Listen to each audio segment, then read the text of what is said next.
Olá, turma, eu sou o Junei Passo e estamos aqui de volta para mais um bate-papo. Nesse bate-papo vou falar sobre uma coisa que acontece nos templos religiosos. Bem, boa parte da área musical dos templos no Brasil, eles estão na direção dos jovens, ou seja, que variam ali entre os seus 13 até os 22 anos de idade. Então, são adolescentes e adolescentes iniciando a fase adultas que são responsáveis pela música dentro do templo, né? São essas pessoas, na sua grande maioria, que estão lá tocando, cantando.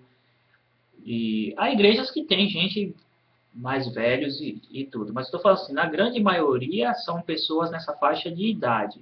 Aí que eu estou falando dos 13 aos 22, um pouco mais, um pouco menos. Mas são esse público, digamos aí, que são responsáveis.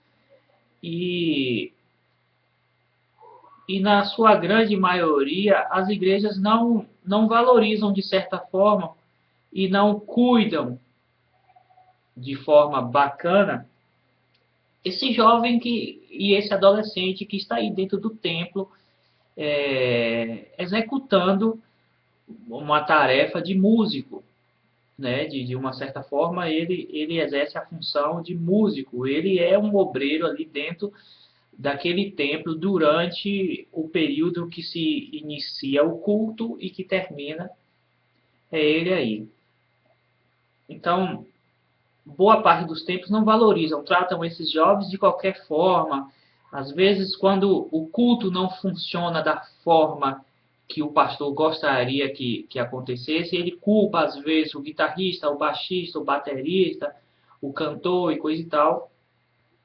Mas, na sua maioria, os líderes não valorizam esses jovens e não os dá condições melhor para executar essa função e cuidar, tratar, ter aquele jovem ali, não deixar que esse jovem daqui a um tempo se fique injuriado com os regimes loucos desses tempos e se pique e vá para outro lugar. Então, as igrejas na sua grande maioria aí, uma das coisas que ela distrata essa turma que executa essa função aí de músico é justamente com os instrumentos. Boa parte das igrejas optam sempre em comprar instrumentos mais baratos e ruins para serem usados no louvor que vai exaltar e engrandecer o nome do Senhor, assim como eles dizem. Muitos templos têm até condições de comprar uma bateria bacana, uma guitarra bacana, um baixo bacana, um som bacana, um teclado bacana, microfone bacana, retornos bacana, mas não fazem. Ou seja, boa parte dos templos eles investem muito na fachada do templo, né? Aquela fachada bonita, às vezes paga R$ 1.000 em cada número, né? Para colocar aquele número grande assim de inox na porta da igreja e o letreiro gasta um absurdo, né? Tem letreiro daquele que cada letra custa até R$ 600, cada letra. Imagina escrever o nome igreja, não sei o que, não sei o que, a 500, R$ 600 cada letra, né? Algumas pintam, mas quando se diz respeito à parte sonora da igreja, poucos são os templos que investiram nisso e investem. São poucos. Na grande maioria, aí, 95% dos templos no Brasil, aonde eles não investem são justamente nessa parte sonora do templo. Aí você, como assim, meu amigo? Bom, se você analisar comigo, durante a execução do culto nos templos religiosos, se trabalham com duas coisas: música e pregação. tanto a música e a pregação, ela é feita de forma sonora, né? A música cantada, tocada, percussiva e não sei o quê, e a parte da pregação falada. Então, todas essas duas coisas que eu estou falando, que envolve dentro do templo, música e pregação, envolve barulho, envolve som, envolve acústica. E é justamente nessa área que 95 dos templos deixam a desejar. Às vezes, até templos grandes deixam a desejar quando se fala no quesito acústica dentro do templo. Nesses 20 e poucos anos aí, hinos em igrejas, tocando e coisa e tal, eu sempre fui observador e analisando as coisas. Eu já fui em templos, por exemplo, assim, que eu não entendia o que o pastor estava falando da Bíblia, porque a acústica era horrível. Ninguém assim, chegava aquele eco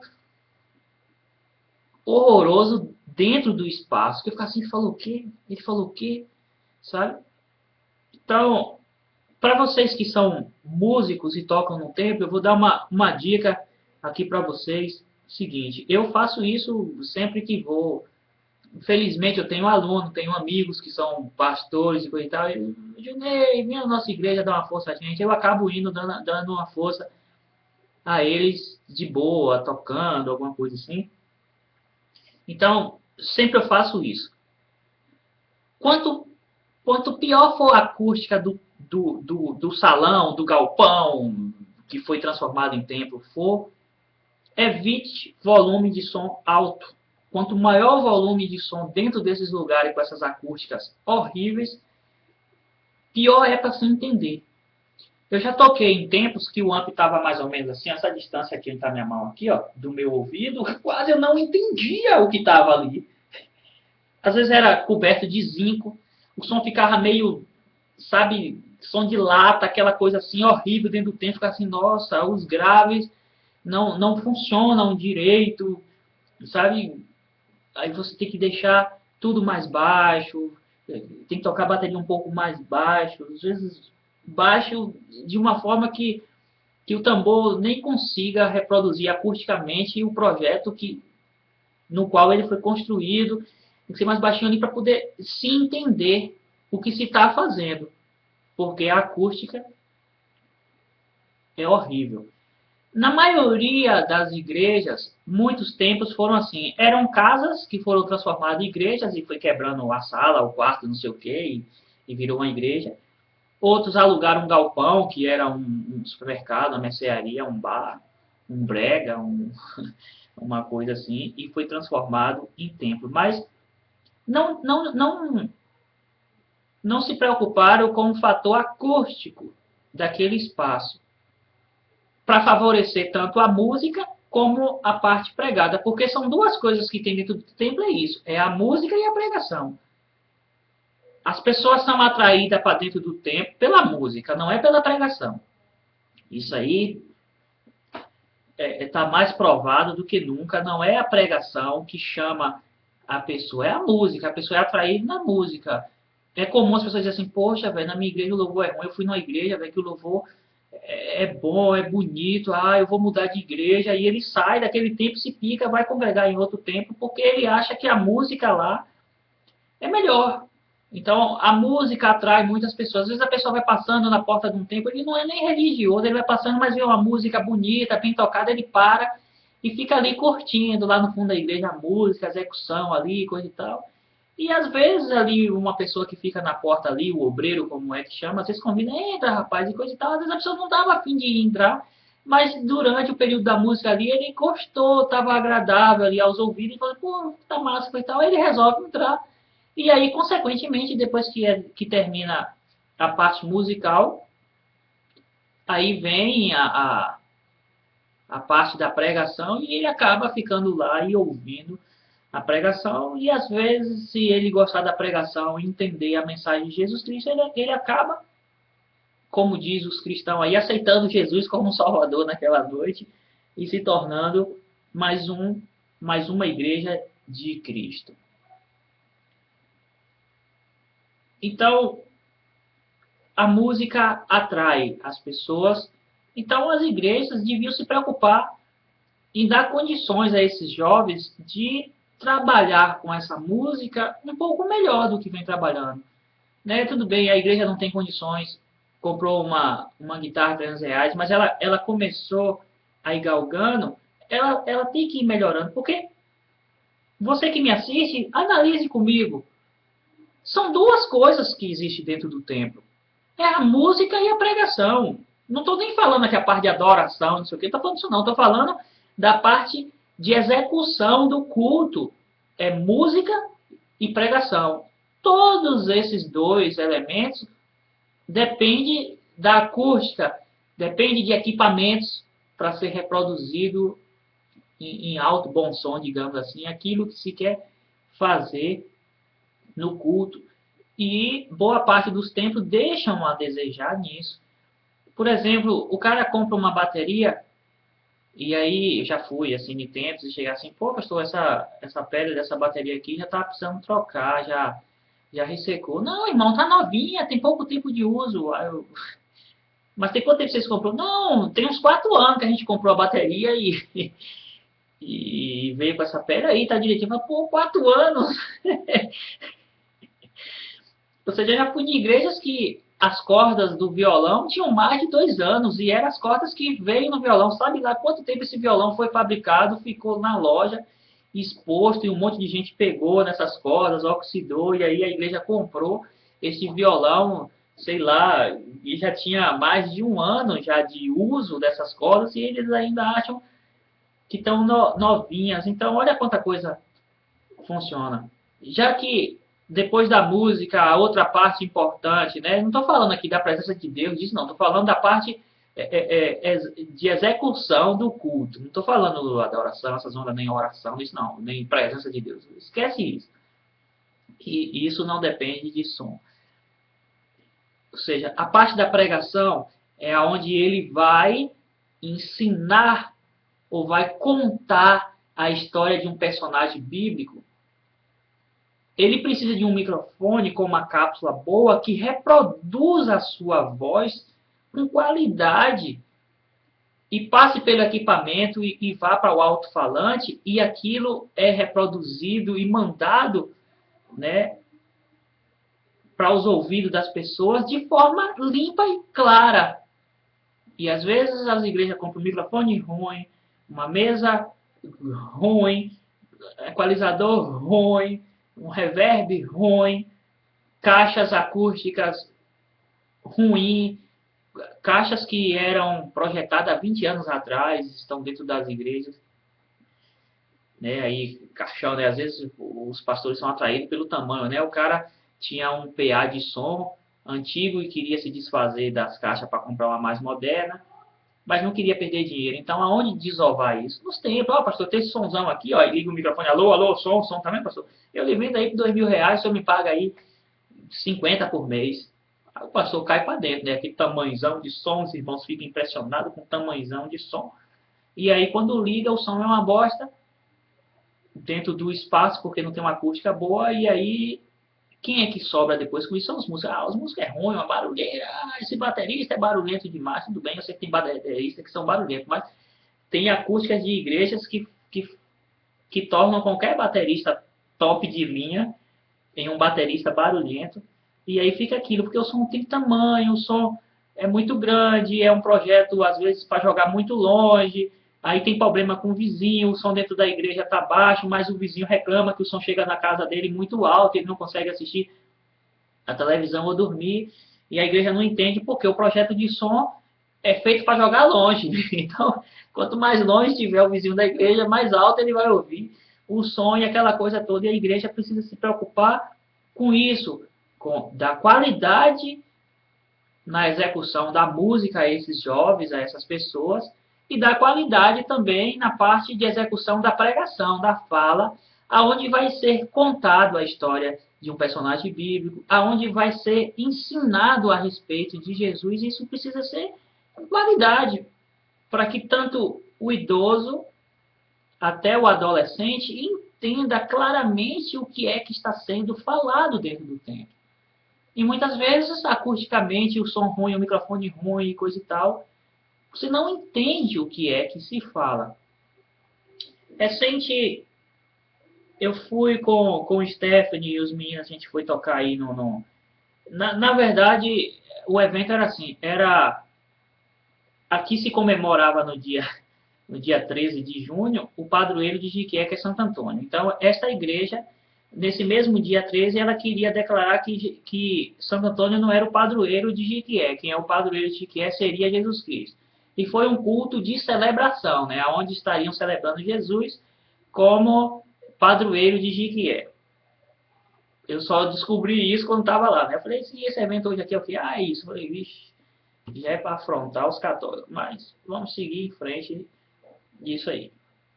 E aí o local é coberto de zinco, a acústica não era muito bacana e coisa e tal. E todos os ministérios que foram subindo, o volume altão e pá, e aquela zoada toda.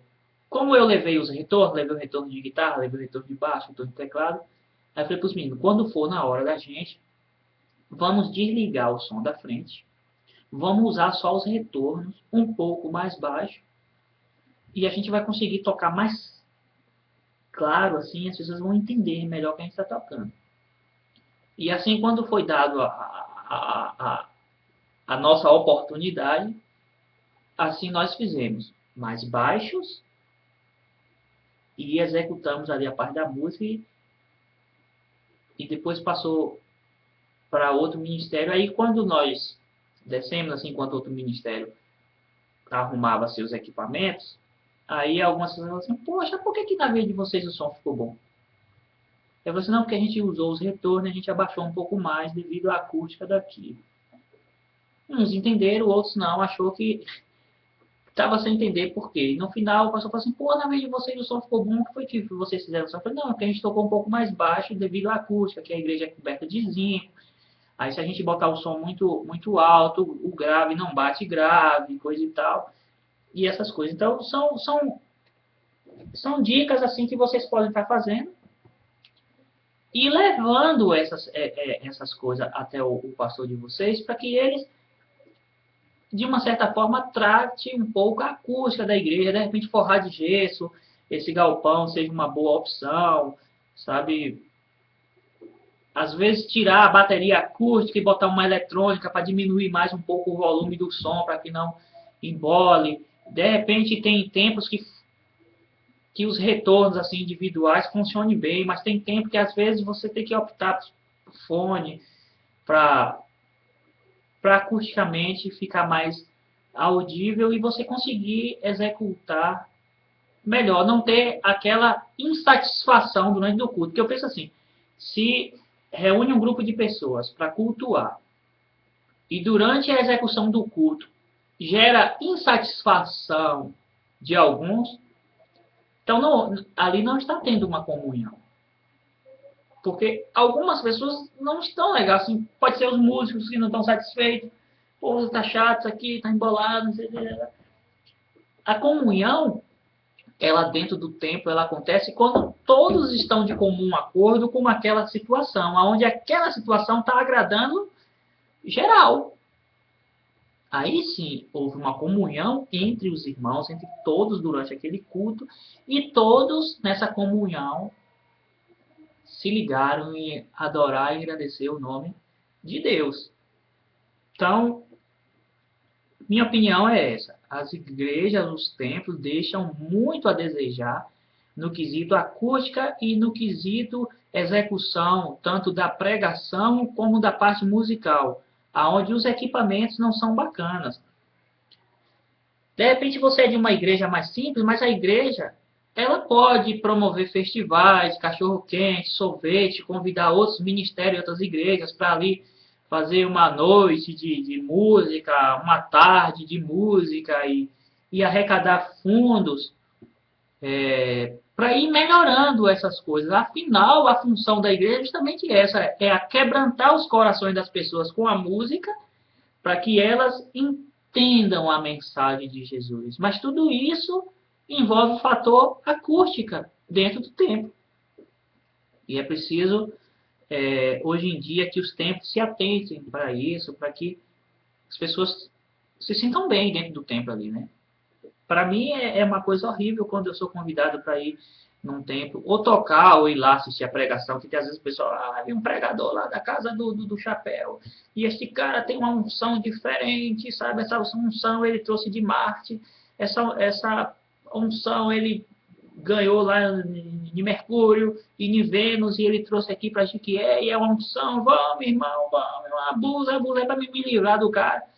Eu falo, tá bom, eu vou. Aí, como eu dou minha palavra e não volto atrás, aí eu acabo indo. Mas chega lá, é uma chatice, não entendo, o cara fala, além das vezes o cara sempre pentecostal grita pra caralho. Aí você fica, o que é o que ele tá falando? O cara tá falando assim, um exemplo assim. Um exemplo pra você entender. Porque Jesus, quando subiu ao monte, ribalabalaia, decovas naga, terra manto. Pô, o que é isso que ele tá falando? É preciso que ele pregue no meu idioma.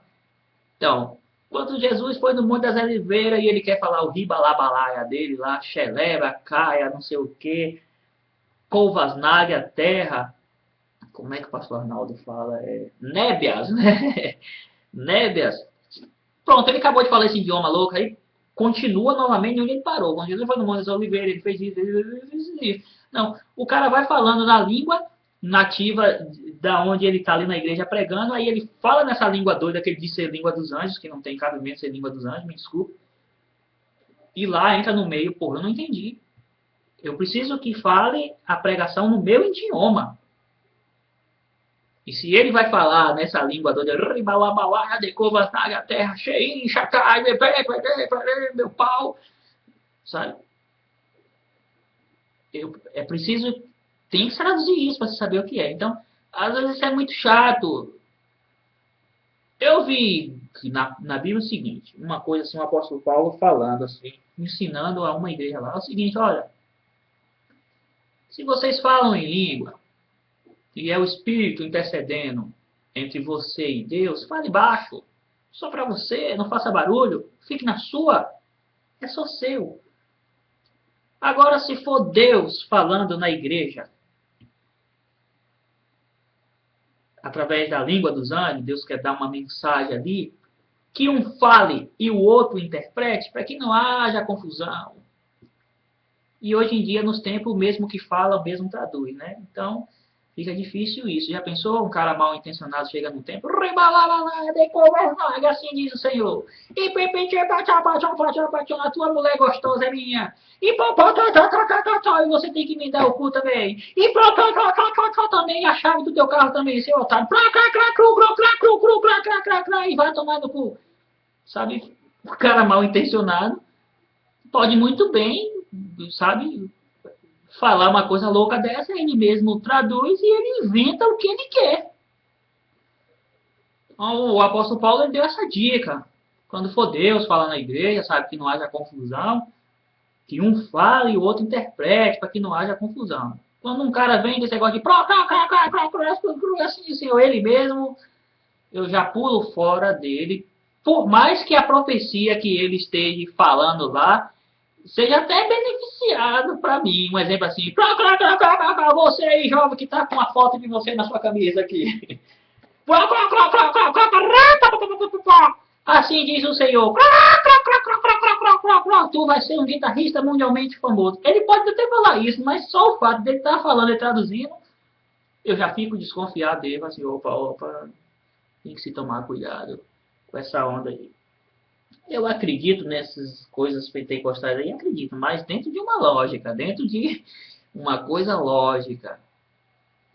Eu acho que quando Deus fala realmente dentro do templo, através de alguém, ele não deixa confusão, não deixa dúvida. Você está numa reunião e aonde um cara está causando confusão, meu brother, ali não é o Senhor. Tenha certeza disso. Eu sempre digo, pessoal, assim, quando a presença de Deus é notória na reunião ali dos irmãos no culto, até as aranhas que ficam no canto da parede, elas sentem. São Deus. Então, quando realmente a presença de Deus invade um local, os mosquitos, as baratas, as aranhas, eles sentem, isso te traz paz. A presença de Deus para a vida do ser humano traz paz. Paz. Isso aí eu sei que é assim e não adianta o neguinho retrucar que é assim. A presença de Deus dentro da reunião, como diz Cristo Jesus, aonde tiver um ou dois ou mais reunidos em seu nome, ali ele se fará presente. E quando Jesus se faz ali presente, isso te traz paz. Abração do Gilney Passo, fique com Deus. Hoje não falei palavrão, a não ser o meu pau que eu falei aí, né? Mas um assunto desse aqui, como é mais calmo, não convém falar palavrão. O pessoal está até estranhando esses dias eu fazendo bate-papo, não falando palavrão. Aí alguns falam assim, Gilney, tô assistindo você triste. Não, é porque nem todo assunto, turma, cabe falar palavrão. Tem assunto que às vezes eu xingo mais para chamar a atenção e coisa e tal. Mas tem, sabe, eu sei quando falar o palavrão. E os meus palavrões não são palavrões para ofender, são palavrões para chamar a atenção, te despertar.